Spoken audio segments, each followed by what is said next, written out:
Got another book for you today. The title of this book is Miss Tizzy. While you're listening to the story, think about Miss Tizzy and think about what she says and what she does and what kind of a person she is. Then we'll talk more about it at the end. Miss Tizzy.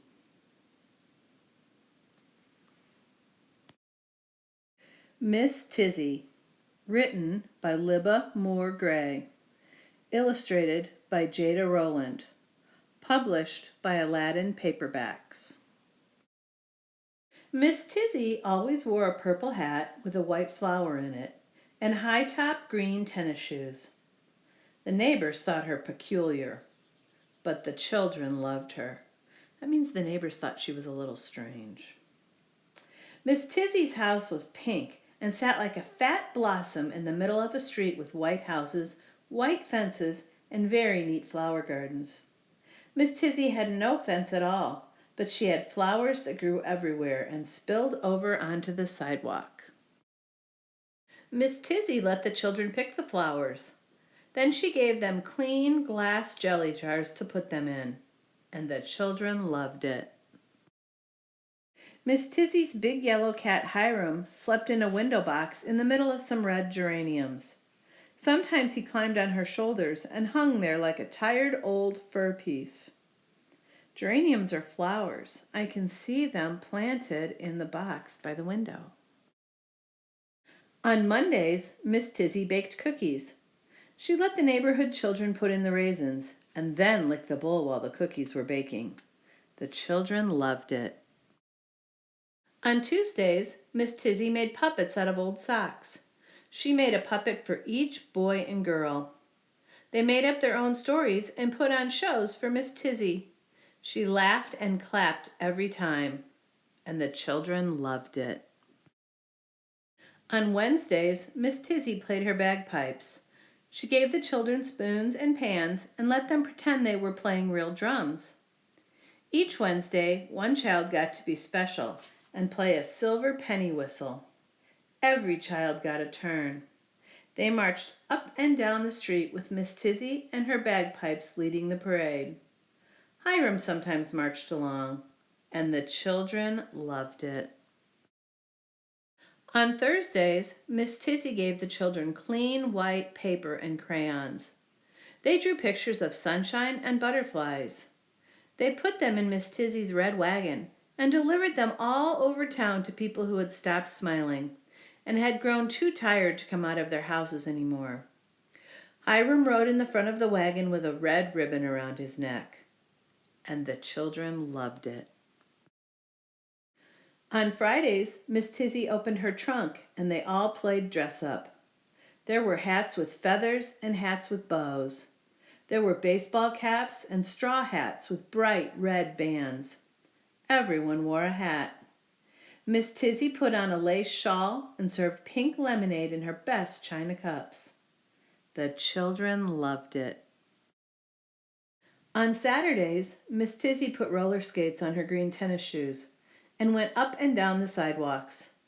The children came out of the white houses and joined her.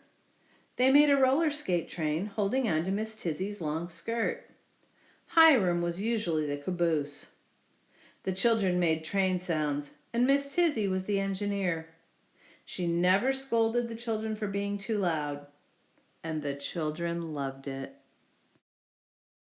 On Sundays, when the day was over, the children stretched out on bright quilts in Miss Tizzy's backyard and looked up at the stars.